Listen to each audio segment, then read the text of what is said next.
Welcome into the Wit and Grit podcast. Ian Price in with you. This is my co-host, Sean Dizer. Good to be back. So, you remember how I was texting you earlier about we were planning a trip and I was going to come visit you in Charlotte and we were going to go to a game? Yeah. And, it's a whole process, right? So, it's like me and one of my good friends, we put Sean in the group chat. We're talking about Airbnb options. We're looking at it because another friend of ours, their boyfriend got tickets to the Panthers-Saints game. Mm-hmm. And so then, since we talked, when did we talk? Earlier this morning? Afternoon, I think, right? Noonish? Maybe. Yeah, that sounds about right. So, been about 4 hours in real time. Right. I'm no longer going to the game. Oh. I wanted to tell you here, we're not going anymore. Okay.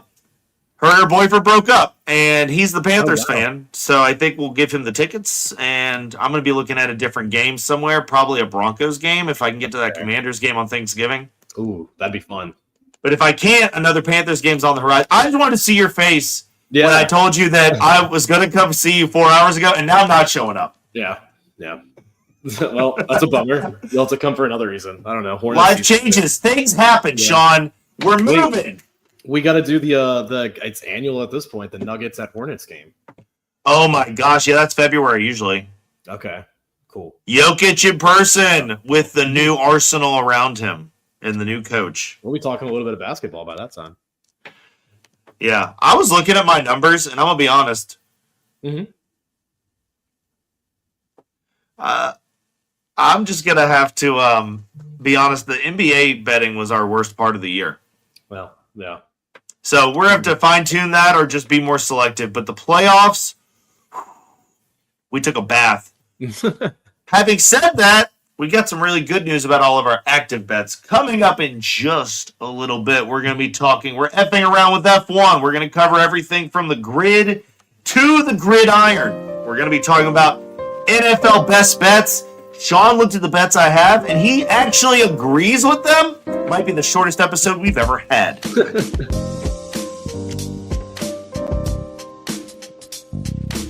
Welcome to Wit and Grit, where Ian and Sean break down sports betting, pop culture, or whatever's on their minds. The Wit and Grit Podcast.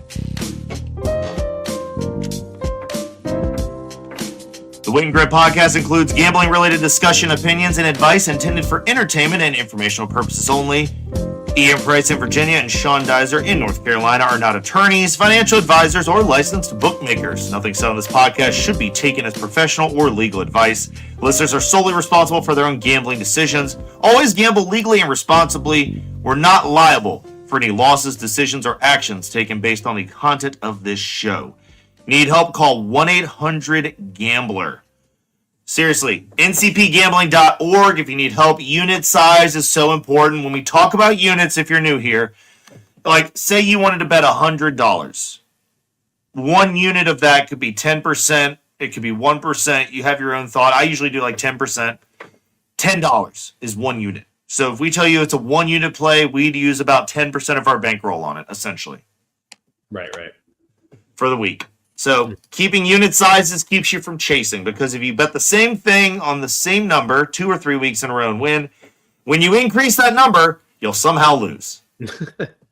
Then you'll chase. Now you're down after one bad bet.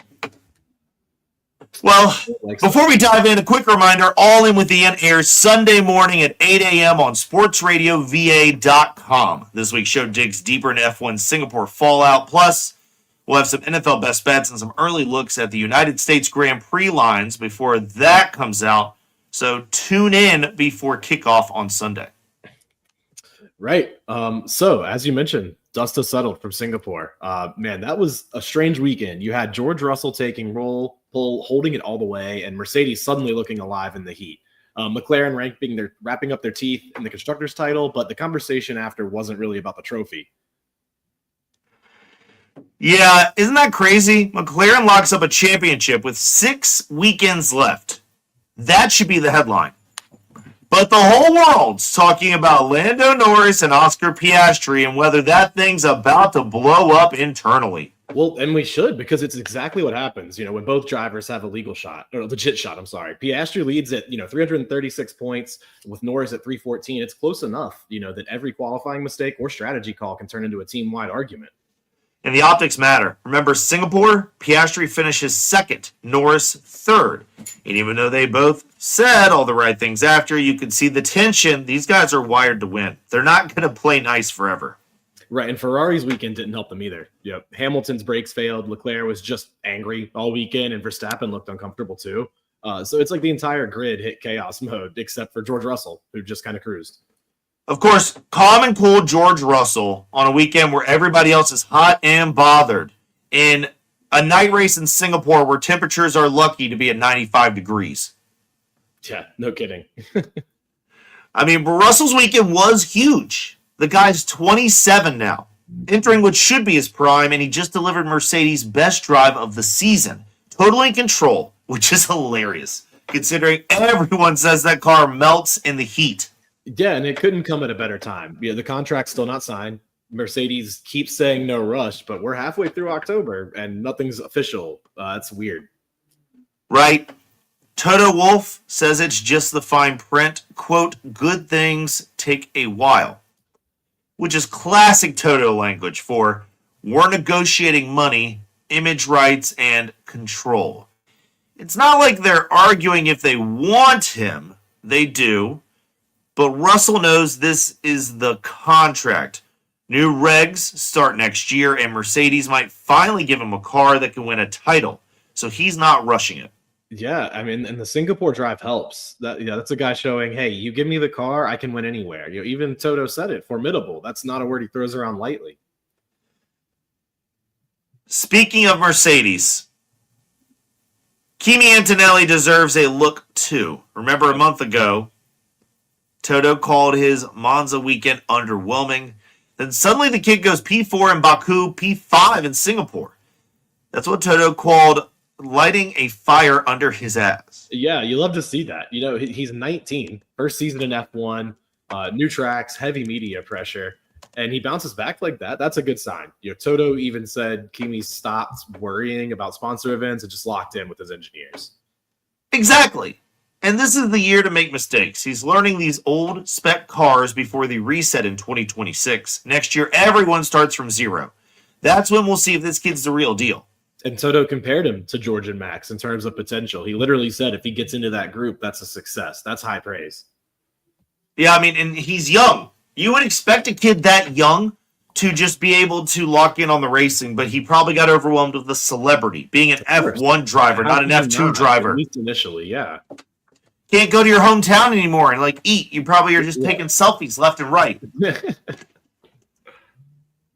All right, well, can we talk about the weirdest post-race debate? People losing their minds over the Singapore broadcast, complaining they didn't show enough of Carlos Sainz's overtakes or Alonso chasing Hamilton. Yeah, I saw some of that. Even fans were writing in, who's directing this feed? But, it's important to remember F1 controls the world feed, not Sky or ESPN. So when they focus on Verstappen and the McLarens, that's coming from the main broadcast, not the commentators. And Sainz has a point. The guy came from the back to 10th, made 4 overtakes, but we barely saw it. Meanwhile, we got another 6 camera shots of paddock guests. Yeah, he even called it out, saying they're overdoing the celebrity stuff. I mean, that's part of the Netflix hangover, trying to balance the hardcore fans with the casual ones. But if you're a racing fan, you want to see the fights on the track. Yeah, and Patrick Iverson wrote in The Athletic that this wasn't even the race to complain about, that the coverage was mostly fine. Still, it's a sign that the fan base is shifting again. Old school fans want racing, new ones want personality. Exactly. And Singapore is just such a packed race. They can't show every battle. But yeah, when you miss Alonso chasing Hamilton, that's a fair gripe. I mean, it depends who the celebrities are too, right? Yeah. Sydney Sweeney shows up at the race, you probably tell some people. Maybe. Let's hit Ferrari quick. Because, man, that team's in a funk. Yeah. Hamilton's brakes failed again. Leclerc's openly frustrated. And it feels like they hit a wall with this car. Yeah, Leclerc even said it. They made progress, but so did everyone else. McLaren just leaped farther. This car is too unpredictable. It's quick on Saturdays and disappears on Sundays. In next year's regulations are a total reset. Lighter cars, 30% less downforce.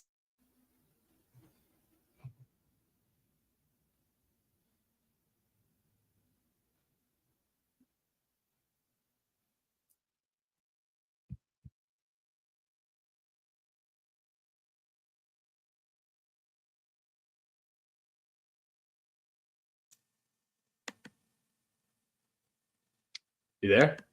Oh, there you are. You disappeared Perfect. for a second. So did I. I guess I did too. Yep. No, you were mentioning something about the regulations and then lost it totally. All right. Next year's regulations are a total reset. Lighter cars, 30% less downforce, new active aero, sustainable fuels. Everyone starts fresh, but if Ferrari doesn't nail the concept early, Leclerc's patience might finally run out. Yeah, he's loyal, but loyalty has limits. The guy wants to fight for wins, not, scrape fifths.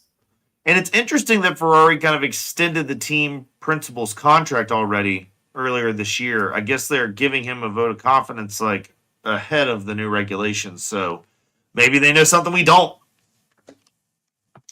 It's speaking of Carlos Sainz, how about the podium? Sainz. Sainz? Yeah, Carlos Sainz. Williams first since 2021. James Vowles said seeing the factory staff line up to touch the trophy, meant the world to him, and you could tell that was emotional. Yeah, and that's the team that was fighting just to stay alive 2 years ago.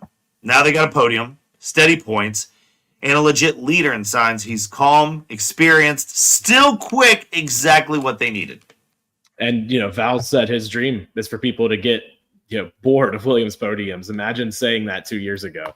That's a long road, but that podium might be a huge step. I mean, and he made it up to 10th in the last race. He had a podium right before that. They're heading in the right direction, but they've only got 6 weekends left before this grand reset we keep mentioning. We mention it every week. We mention it several times in a podcast because it's a big deal. Yeah. Let's go to off-track chaos. Alex Palou versus McLaren. This thing's wild. He's in court in London saying Zach Brown sold him a dream, told him he'd get to F1, but that it was all based on lies. Yeah, McLaren's suing him for $21 million after he bailed on his IndyCar deal. He admits that he broke the contract, but says the damages are exaggerated. The guy's won 3 straight IndyCar titles, so it's not like he's suffering. Right? His case is that Zach promised a Formula One future, and when McLaren signed Piastri, that dream died. He found out about Piastri on Twitter. Imagine that. How many times are we going to hear about athletes finding out they lost their job on social media before somebody tells them? Right. Not the best way to find out. Not the best way to handle it. Brown side says it's just business. They didn't mislead him. They just moved on. But the text evidence is ugly. There's a message where Zach allegedly said keep everything on WhatsApp, then delete. That's not a good look. Zach's calling it normal business policy. The court's not buying that yet. This case runs through November, so we're going to keep hearing dirt. It's messy and awkward because McLaren's out here celebrating another F1 title while their CEO's getting grilled in court. Yeah, not great. Let's end this on a fun one. The Athletic ran 6 possible ways this title fight could end, and they're all wild. Okay, first, the obvious one. Abu Dhabi showdown. Norris and Piastri trade wins down the stretch, arrive at the finale separated by 7 points. That's everyone's dream ending. Then there's Piastri's dominant coronation. He just walks it, which would be impressive, but boring. Scenario 3, Norris redemption arc. Sean, listen. Piastri DNFs twice. Norris wins 5 of 6. I'd love that just for chaos value. That would be incredible. 4, we have team orders meltdown. Verstappen wins 3 straight. McLaren panics, tells Norris to move over, and it explodes. Piastri wins the title. Norris leaves. Netflix gets another season. I would watch that season. That'd be a great season. Yeah. Then the Verstappen miracle run. Red Bull finds one last upgrade. Max sweeps everything, and we get another comeback for the ages. Still mathematically possible. And then there's the bonus one. Russell breaks the matrix. Mercedes finds a wormhole in their floor. Russell wins every race twice, and everyone retires in rage. Hit the calculator. How this season's gone, I wouldn't even rule it out. All of these still seem possible. We're just crunching them numbers. I mean, which of these do you want to see, though? If you could choose. It's a silly idea, but if you could choose one of these endings, like Norris versus Piastri, 7 points. Right. Piastri just walks it. I know you're a Lando fan, so I feel like you're leaning towards Norris redemption arc. Yeah, I think that would be pretty great. I really do. That's probably what I would lean towards. If I could choose, I would do Verstappen Miracle Run first, Abu Dhabi Showdown second. It's a close second because Verstappen's done so much winning that, like, in the grand scheme of everything, when everything's like said and written, it'll just look like another year where he dominated if he somehow comes back and wins. Yeah, that would be great. But it's like that's not really a way to describe this season at all. Like, not that he dominated. He might have barely come back. Yeah. And considering, you can't win a race more than once, I think that the Russell scenario is probably out. Before we go, a small story, but I love it. Isaac Hajar designed his helmet with his dad, who's a physicist. It's covered in math and physics equations. Newton, Schrodinger, all the stuff that literally explains how air moves around the car.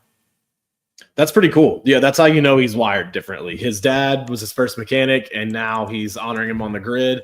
That's a cool nod to the science behind racing. It's also kind of poetic. All the chaos we just talked about, and here's a rookie celebrating the fundamentals that make it possible. Plus, Hajar has cashed so many bets for us. Right. We love him. So that's a grid reset. Russell wins and still unsigned. Antonelli finding form. Sainz reviving Williams. McLaren clinching but feuding internally. Palou and Zach Brown in court. And the title fight tighter than ever heading into Austin next week. And don't forget, All In with Ian, it's Sunday morning, 8 a.m., sportsradiova.com. He'll go deeper on F1's championship math, NFL best bets, and whatever madness happens between now and lights out in Texas. All right, let's recap our best bets. Let's get into it. What a week! Send in the clowns. Send in my parade. What a great day. I love opening my Pickett app and seeing GREEN, green. It's the best color. Now let's start with the bad. Your stupid Dolphins. These stupid Dolphins. Yep. They blew it. Had a 17-0 lead. Fell apart. I was watching it and I was like, wow, that bet was that easy. I can't believe it. It just, we should have taken the spread. And then I'm watching the game more and I'm like, how is that happening? Rico Dowdle. That's how. Old Rico Dowdle. But anyways, we lost on the Dolphins money line and then on the Colts -7 win. Never in doubt. No, that was easy. Indy crushed Vegas 40-6 in London. Is that the score? I don't know. They definitely won the game. You don't remember that? Because you were watching the other game? Yeah. 40-6. Yeah, that was the score. That's the legit score. Yeah. And then, of course, your Broncos. Broncos plus 4.5. They won. Yeah, they sure did. That was crazy. That was honestly crazy. The defense was hung in there. Peyton finally got the win he was looking for in Philly. The Sean Payton in Philly thing was great. I don't know if you heard it. They redirected the bus route to go down Broad Street and blast Meek Mill because Sean Payton grew up and got his coaching start in Philly, so he wanted to go get that win there. Yeah. That game really was fun. Like we were walking, it ended after the Dolphins game. So we were kind of, heading out of the stadium. I went to the game with my dad and they had like on the TV, some of the other games that were still going on. And so took a peek. That was crazy. It is the most watched standalone game for CBS in like years. Wow. I'm guessing on the year here because I don't have it pulled up, but I think it was 2013 was the last time. Really? Over like Bills Chiefs games and stuff like that? Yeah. That's nuts. Everybody, because all the other games were like that, 40-6. Like the Dolphins and the Panthers were one of the only other competitive games because they were blowing such a lead. Yeah. But everybody else just took off. So, but yeah, we had the Broncos plus 4.5, but like we said, they just won the game. So, we and Commanders plus 3, another dog of ours that barked. Oh, yep. Washington looked sharp at home. LA imploded again. Took care of business. That was beautiful. Speaking of taking care of business, our favorite heavy favorites, the Lions, minus 9.5 against the Bengals. They beat the Bengals so bad that the Bengals had to trade for Joe Flacco. Yeah, an intra-division trade. You don't often see that. At quarterback, no less. They went from loving their quarterback to replacing him in like 2 brutal losses. Yeah. Give flowers though to the Goff St. Brown connection. That is crazy. Sounds like a popular train. Taking Goff. I'm taking the Goff to St. Brown. I'm taking the 8:30 Goff to St. Brown. And then the Cardinals. We knew it was too easy. It was the survivor pick trap of the week. I don't know why we put money on it. The stupid Cardinals couldn't beat the Titans. Hit it again. We deserve it again. Just disappointment. Cardinals are terrible. But there's something to keep an eye on with the Titans. You know, since the head coach got rid of play calling duties and then they won a game, I think we need to keep an eye on them. Maybe their head coach isn't incompetent at being a head coach. He's just a bad play caller while being a head coach. So that's possible. Final NFL record, 4-2. If you did flat stakes, obviously we did not. I was heavier on the Colts and the Broncos than I was the Dolphins, and I was on the Commanders and Lions the same. And the Cardinals were a 1-unit play too, unfortunately. I wish we could say it wasn't. Well, over at Singapore, you were also sweating the F1 card, right? Before kickoff? Yeah, the street circuit giveth and taketh. I mean, we had some good setups, but missed by a couple of inches. Our big play was Kimi Antonelli top 6, Ollie Behrman top 10. That's a win. We parlayed those together. Isaac Hajar top 6 did not come through. The rare time he lets us down. Well, let's see. Hold on. I've got all of them right here. Let's make sure I've got it right. Yeah, Ollie Behrman, top 10 finish. We bet individually. We tied him with Kimi Antonelli. We had Lawson, top 10, failed. Fernando Alonso, top 6, dart, failed. And the only reason we didn't make money is, Hajar did not get into the top 6, and he was my 1-unit play. Everything else was like, the parlay was a unit, and Hajar was a unit. So if I had not believed in Isaac Hajar so much, I would have done a better job. Fair. Yeah. And that's my fault, and that's why you use unit size, because Hajar never lets me down until he did. Well, so if we took the full, NFL card and F1, we were up, a little over a unit on the week? Well, this right here isn't exactly accurate because the parlay pays out better than these individual wins, and I bet Behrman twice. So the F1 bets would have made you a little bit of money. Yeah, the F1 bets would have made you just a little bit over. Like, not a lot of money. Like, if, say, you put $50, you probably took out 55 or 60, but you made money. And then the NFL bets, you should have cleared almost 2 units if you flat out did it. So, overall, a good week. Yeah. A very good week when you can Sweet. Count how many ways you made money. Right.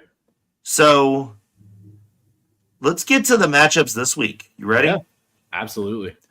We'll start with the games. That I have the best bets on.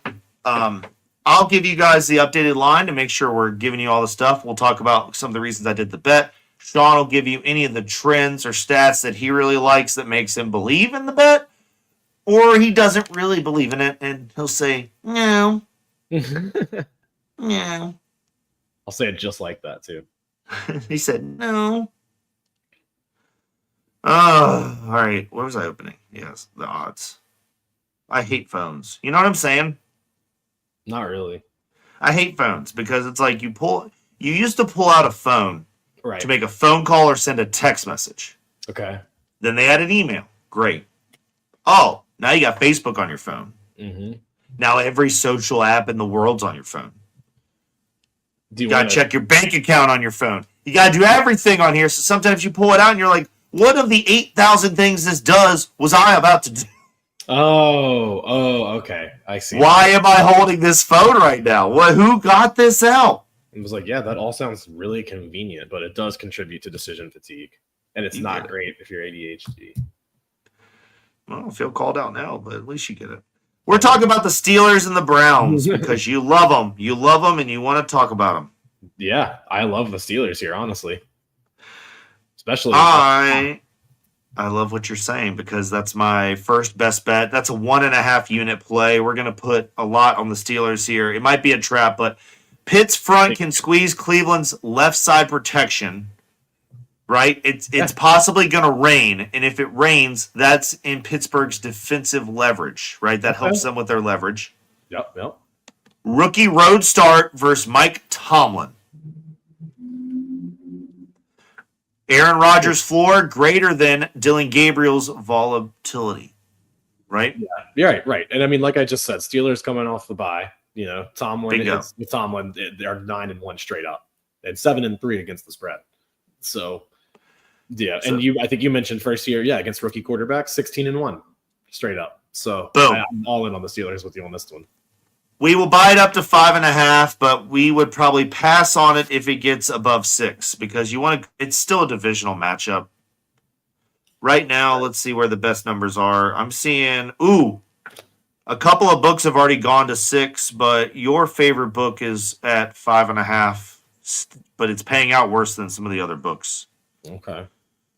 Actually, that's the one I'm going to have to go to. I'm going to bet it right now.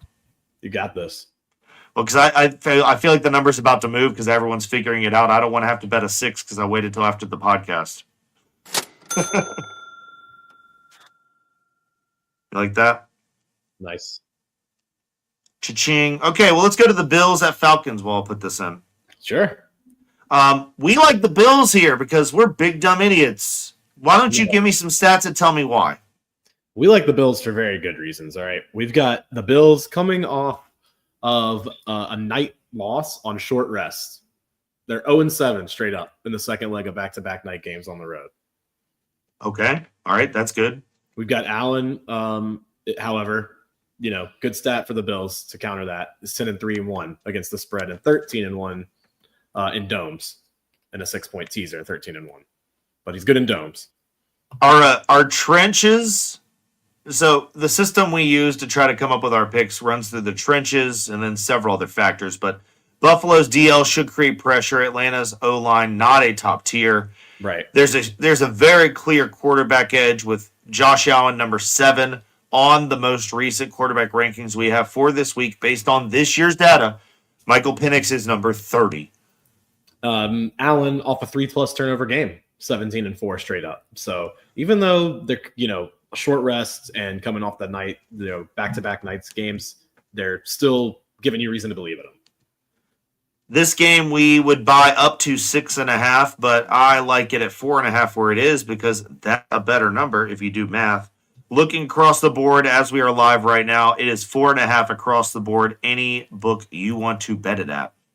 Yeah, I think they're going to be pretty angry too about losing to the Patriots. So, yeah, they usually bounce back after an embarrassment like that. Yeah. So love that one too. Nice. Okay, and that's the end of our 1.5 unit bets. Okay. Let's go to the 1 unit plays. Sure. A little bit less confident, but we still want to put a whole unit on them. So Raiders minus 3.5 against the Titans. Okay. Yeah. Titans everyone's out on Geno Smith. The Titans won their first game. Right. In the trenches, Tennessee tackle still shaky. The Las Vegas interior is steady, and Max Crosby's a full participant in practice. That's huge. Geno Smith does not look comfortable, but Cam Ward is much newer. Right. I think the Raiders will be able to take care of business here against the Titans. The Titans are just struggling. Don't have a lot of hard stats to back this one up, just other than the Titans are not ideal. We got, the Titans just came off that, huge comeback, right? So I think Titans off a 17-plus comeback is a fade. Hangover, yeah. And Las Vegas fits the 30-plus point loss by. Like when a team gets embarrassed, they bounce back, just like we were talking about with the Bills. Yeah, and if you're not comfortable with the hook, you could probably go money line there. Yeah, and I'm seeing actually right across the board, here's the problem with this play. It's already at 4.5 everywhere but one book. I'm finding one book that's still at 3.5. Yeah, I'm going to go see if I can grab it now. It's not like the Raiders are a great team, but the Titans are just pretty bad. And it's like 4.5. Our system doesn't like it. So right now, ESPN Bet is the only place with this play. Yeah. So everyone else has already moved to 4.5. They haven't moved to 4. They moved to 4.5. Right. All right. So having said that, if you don't get a 3.5 because you don't have ESPN Bet, you don't want to, or that number moves like every other number, the Raiders' money line could be something you consider if you're throwing it into something. That way you just don't worry about the number. Yeah. Our other one-unit play is our favorite commies, the Commanders. Oh, my gosh. Let's see. I'm just going to go ahead and check this number before I read it, and then it's, wrong. Yeah, make sure we're getting the right numbers here. Of course, this time I did it. It's 4.5, and it's fine. Everything's fine. Part of the it's another doubleheader for Monday night, isn't it? Look that up while I read this, because I'm not sure. I can do that. I wrote Monday Night Football, but I didn't write what time. Washington offensive line is fine versus an inconsistent Chicago rush. The quarterback edge is nothing because it's Daniels is number 12, Caleb Williams is number 13 on the year. So it's a lot closer than people would think based on perception. Nothing for injuries, so that's good. The market's balanced, so it might drizzle, but not a severe rain. We just like the Commanders to beat that team, beat the Bears. Yeah, absolutely. Sorry, got distracted looking that up for you. But Caleb Williams, not good in prime time. Worst active quarterback in prime time. Okay. Dan Quinn with Daniels, 14-8-1 against the spread. Maybe interesting to take the Bears team over. They're 4-0 on that this season. That is interesting. You remember how this game happened last year, don't you? Not particularly. Watch the Hail Mary? Oh, yes, of course. Yeah, the JD5 Hail Mary. Yep. JD5.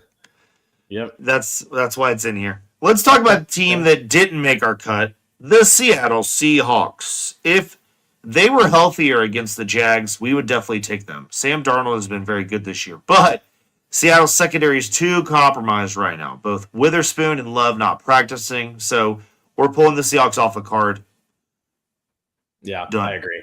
Yep, no, I'm not a fan of the Seahawks this season. This season really, but this week particularly as a betting dog, not after him. Yeah, so I mean, we lean Lions plus 2.5, but the spread is we would lean it at 3. I don't think the Lions at 2.5 is enough. Chiefs could beat them by a field goal. Yeah. Chiefs could beat them by a field. Any stats on that game? Yeah, we've got Goff and Campbell in night games. They're 12-2 straight up, 9-0 straight up as favorites. Goff outdoors against the spread with the Lions is 14-8. Mm-hmm. So there is a lot here. You do have Mahomes when he's favored by 3 or less, or he's a dog. He's 29-12-1 against the spread. So I don't know. He likes to cover in this spot. Also in windy games, 26-4 straight up. So something to be said for that too. So there's a lot of numbers for the Lions. I think the Lions, if we do anything, we might as well just we would take a bite on the money line. Yeah, see if they can overcome some of their. I mean, lean on Goff Campbell connection and overcome some of Mahomes being an interesting play in the spot. Mm-hmm. Yeah. Well, here's something I was toying with because I think the Broncos will win, but I don't know if I want to take that large of a spread. Okay. At 7.5, I would almost rather. And shout out to Simon Hunter. This was his idea, but he said to take some alts. Some alts, okay. Minus 13.5 on the Broncos. Just if they beat the Jets badly. Right. Right. But Steelers money line, as we were talking about everything, we feel like the Steelers will win the game. There is a chance he doesn't cover the spread, right? I suppose, but I think they will. So I was gonna do Broncos Steelers money line, but it was like minus 138. Yeah, because I think it's pretty good bet. Right. So is there anything else you would throw in there that would actually make it juicy? Let's see here. I don't see the problem is you obviously Buffalo is our other big play. We could throw that in there, but then there's something to be said with how much money do we want on all these teams? Like those two lose, and it's like what half of what we've done is just undone. So I want to look for some other angle. I would maybe do something with maybe Bucks against the spread. I don't know what the spread is, but I'd be interested in maybe doing that with the 49ers. They're too injured for me. Their best. That's fair. Their most two veteran wide receivers and their running back are hurt. The Bills-Falcons game, maybe? And it's like we could say the same about Seattle, but Seattle keeps winning. About San Francisco. But San Francisco keeps winning with Mac Jones and hurt. And they seem immortal to that. What about the Bills? That's what I just said. That we can't do that because then we'd have our two biggest plays also in the parlay. Those two teams don't cover or lose. We lose the whole week? Yeah, that's true. So that's what I'm saying. The Giants were our other pick, and we bet it, but we don't have the podcast soon enough. The Lions are dangerous because it's 85% of the money, 93% of the bets. Like no one believes in the Chiefs. No one. Yeah. That's almost usually when you want to take them. The Rams against the Ravens seems like a decent lock with Cooper Rush set to start again. And honestly, I know you don't want to hear this, but let's talk about the Dolphins and the Chargers. Right. Sure. Hometown Tua? Home Tua? Is he still alive, or is that not something we trust anymore? I mean, it was really solid a couple seasons ago, but I don't know. No faith. Without Tyreek, they looked okay against the Panthers for a while until they fell apart. So yeah, that's probably not bet for them in this spot. I wouldn't bet against them because I can't do that. But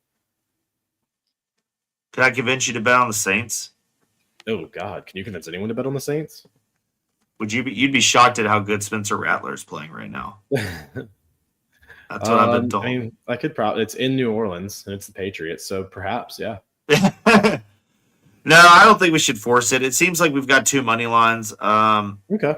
You know what we could do though? We could just take alt spreads. We could just take them on both 2.5. Little tease them up a little bit. Not necessarily tease them, just do an alt parlay. Okay. Because the teasers have lost a lot of value. I see. I'm curious if the Broncos number might go down though. If it gets below 7. Yeah. Now, the Colts against the Cardinals is pretty good. Oh man, why does that not match up? Let's see. What's wrong with that? I got to figure out if there's a problem with that. Oh, okay. Everybody believes in the Colts. Might be us too. It's 7, 6.5 in some places. Yeah.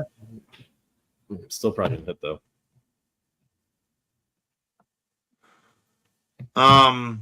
And it's in Indy. Man, we'll have to look into that. We can't do that on air. Okay.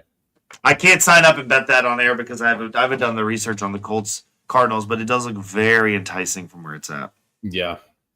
A couple of stats to talk about from the week.